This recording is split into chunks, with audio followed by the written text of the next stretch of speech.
तेरी वाणी जीवन की रोटी, नैनों की ज्योति अंधेरा मिटाती।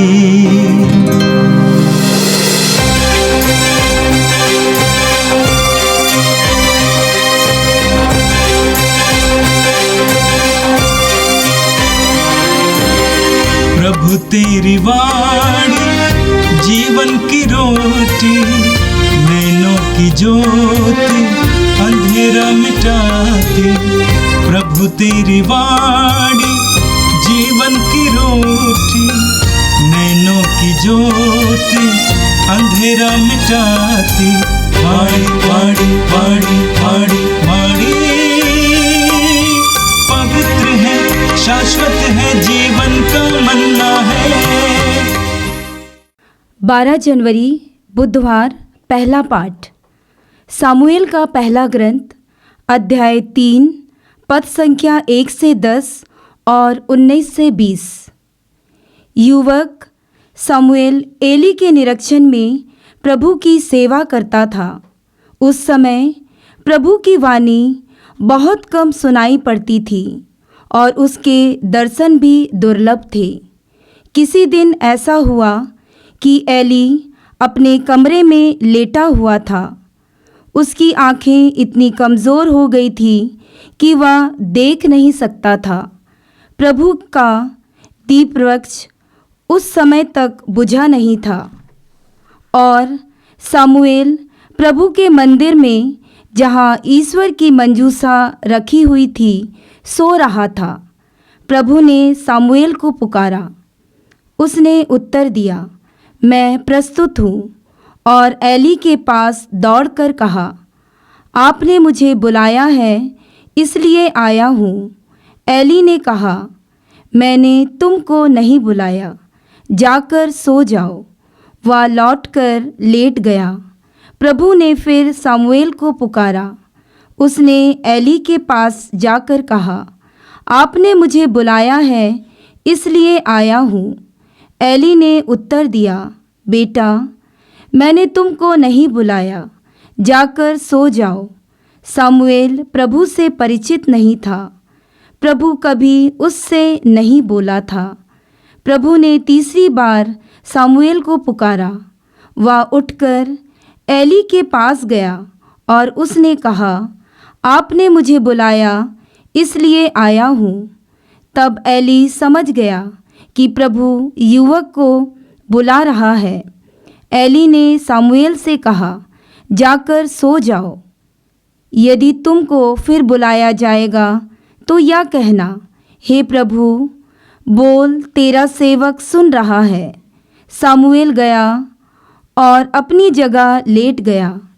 प्रभु उसके पास आया और पहले की तरह उसने पुकारा, सामुएल, सामुएल। सामुएल ने उत्तर दिया, बोल, तेरा सेवक सुन रहा है। सामुएल बढ़ता गया। प्रभु उसके साथ रहा और उसने सामुएल को जो वचन दिए थे, उनमें से एक को भी मिट्टी में नहीं मिलने दिया। और दान से लेकर बैरसेबा तक समस्त इस्राएल यह जान गया कि सामुएल प्रभु का नबी प्रमाणित हो गया है। यह प्रभु की वाणी है। संत मार्कुस के अनुसार पवित्र सुसमाचार, अध्याय 1, वाक्य 29 से 39 तक। यीशु सभागृह से निकलकर याकूब और योहन के साथ सीधे सीमोन और अंद्रेस के घर गए। सीमोन की सास बुखार में पड़ी हुई थी। लोगों ने तुरंत उसके विषय में उन्हें बताया। यीशु उसके पास आए और उन्होंने हाथ पकड़कर उसे उठाया। उसका बुखार जाता रहा और वह उन लोगों का सेवा सत्कार करने लगी। संध्या समय सूरज डूबने के बाद लोग सभी रोगियों और अबदूत-ग्रस्तों को उनके पास ले आए। सारा नगर द्वार पर एकत्र हो गया। यीशु ने नाना प्रकार की बीमारियों से पीड़ित बहुत से रोगियों को चंगा किया और बहुत से अबदूतों को निकाला। वह अबदूतों को बोलने से रोकते थे क्योंकि वे जानते थे कि वह कौन हैं। दूसरे दिन यीशु बहुत सवेरे उठकर घर से निकले और किसी एकांत स्थान जाकर प्रार्थना करने लगे। सीमोन और उसके साथी उनकी खोज में निकले और उन्हें पाते ही यह बोले, सब लोग आपको खोज रहे हैं। यीशु ने उन्हें उत्तर दिया, हम आसपास के कस्बों में चलें, मुझे वहां भी उपदेश देना है, इसलिए तो आया हूं। और वह उनके सभागृहों में उपदेश देते हुए और अबदूतों को निकालते हुए सारी गलीलिया में घूमते रहते थे। यह प्रभु का दिव्य सुसमाचार है। ख्रिस्त प्रभु की जय। मेरे प्रिय भाई और बहनों, आज का पहला पाठ सामुएल के पहले ग्रंथ के अध्याय 3 से लिया गया था। आज आपने सुना कि ईश्वर सामुएल से बोलता है। सामुएल छोटा था, उस अवस्था से ही ईश्वर सामुएल से बोलने लगा। पूरी बाइबल में आप पढ़ेंगे कि ईश्वर अपने लोगों को संबोधित करता है। ईश्वर अपने चुने हुए लोगों को संबोधित करता है, उनसे बोलता है, उन्हें संदेश देता है। ईश्वर अपने प्रिय जनता से बोलता है। पूरी बाइबल को हम ईश्वर का वचन कहते हैं, ईश्वर की वाणी कहते हैं। ईश्वर प्रेम है और वो सदा हमें संबोधित करता है। तो सामुएल से ईश्वर बोलता है, लेकिन सामुएल कहाँ था? वचन में लिखा हुआ है, सामुएल प्रभु के मंदिर में जहां ईश्वर की मंजूषा रखी हुई थी सो रहा था। ईश्वर सामुएल से बोलता है, उसके लिए सामुएल ईश्वर के मंदिर में जहां मंजूषा रखी गई थी सोया था। बाजार में नहीं था, किसी मार्ग पर नहीं था, बल्कि प्रभु के भवन में, प्रभु के मंदिर में, मंजूषा के पास, प्रभु के सानिध्य में। जब हम प्रभु के सानिध्य में जाते हैं तो प्रभु हमसे बोलने लगते हैं, हमें सुनाई देने लगता है। सामुएल मंदिर में था, लेकिन ये मंदिर कहाँ था? मंदिर शीलो में था, यरूशलेम में नहीं था। यरूशलेम मंदिर तो कई वर्षों के बाद बना था, राजा सुलेमान के शासनकाल में। शीलो में यहूदियों का मंदिर था। मिस्र देश की गुलामी से बचकर कनान देश पहुंच गए, तो कनान देश पहुंचने के बाद उन्होंने शीलो नामक जगह पे मंजूषा को रखा और वो स्थान उनके लिए मंदिर जैसा बना।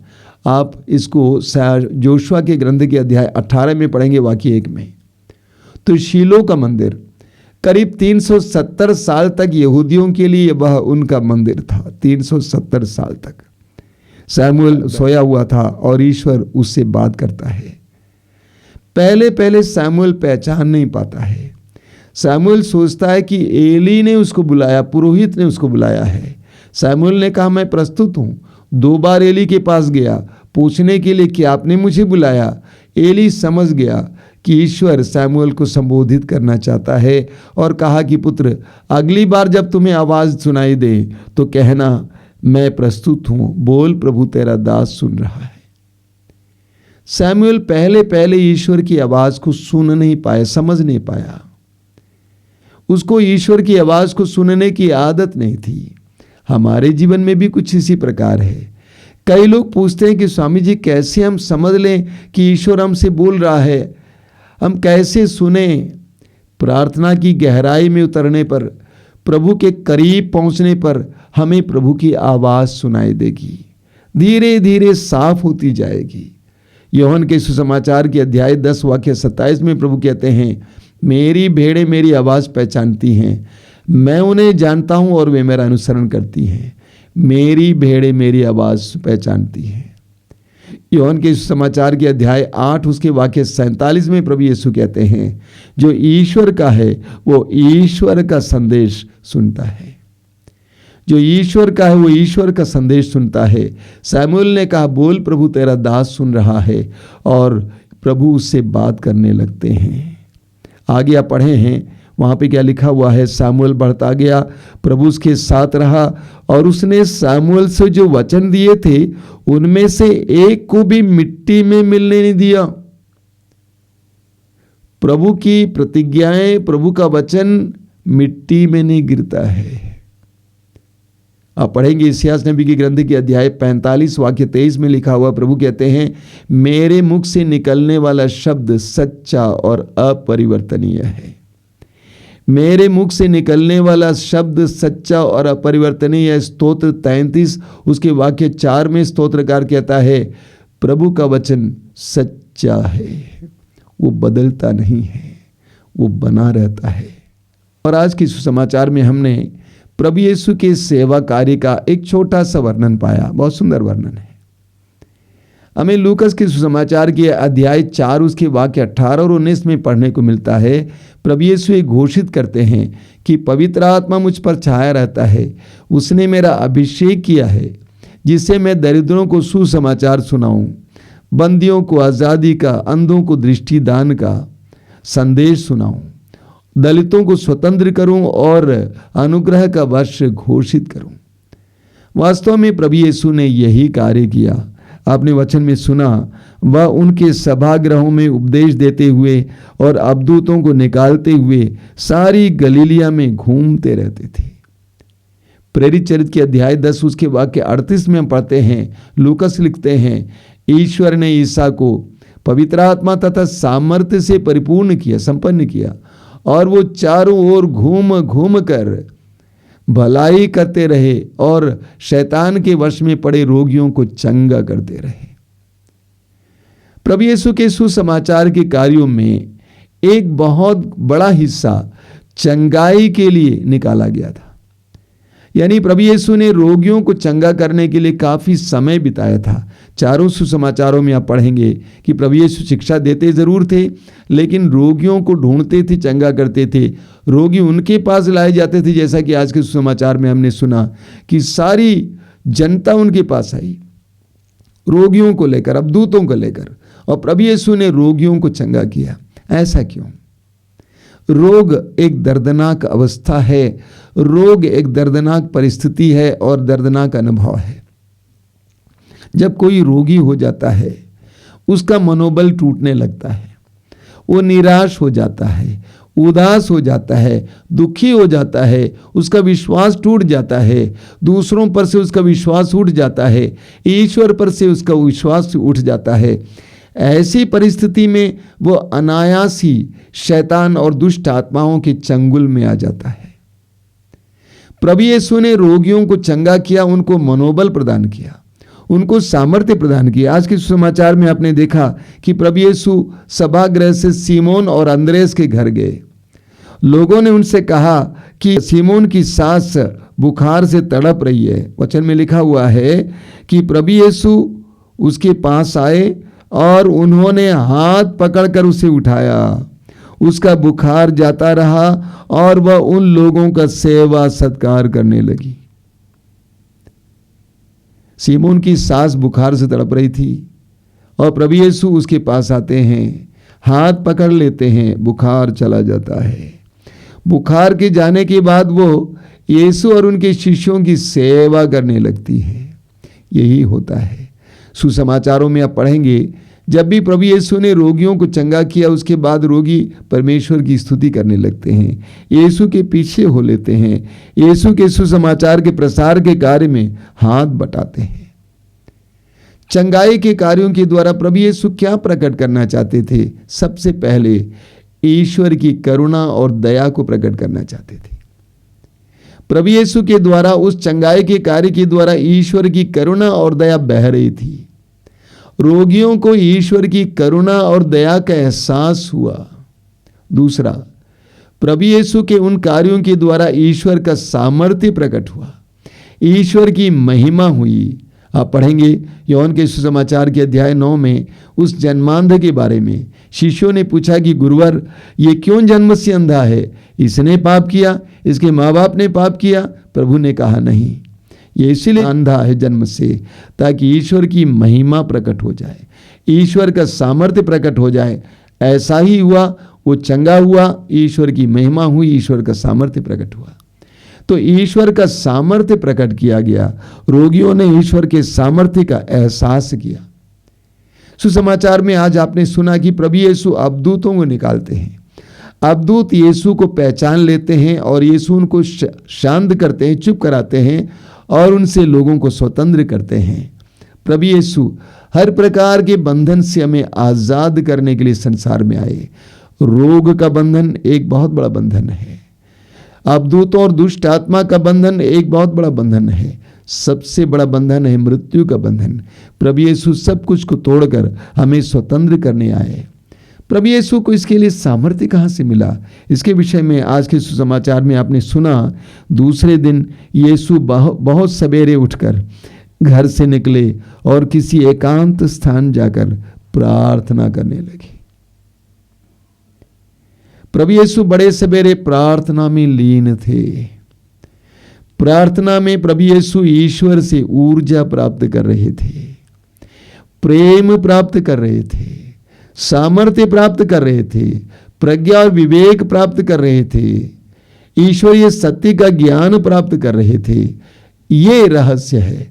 प्रभु यीशु को यह सामर्थ्य अपने पिता से प्राप्त होता था। आज का सुसमाचार हमारे लिए बहुत सुंदर उदाहरण है। हमें भी अपने जीवन में यीशु की तरह ईश्वर के सामर्थ्य को प्राप्त करने के लिए प्रार्थना का सहारा लेना है।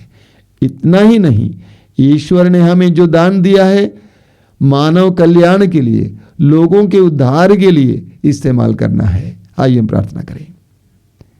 प्रभु यीशु धन्यवाद देते हैं सुंदर समय के लिए, धन्यवाद देते हैं तेरे पवित्र वचनों के लिए जिसके द्वारा तू हमें दिशा प्रदान करता है।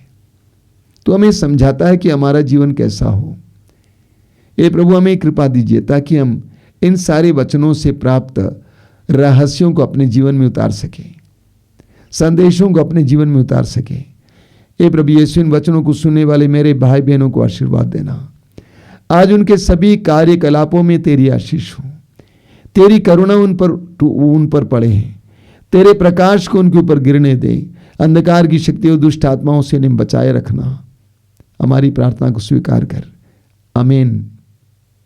प्रभु तेरी वाणी जीवन की रोटी, नैनों की ज्योति अंधेरा मिटाती। वाणी वाणी वाणी वाणी वाणी पवित्र है, शाश्वत है जीवन का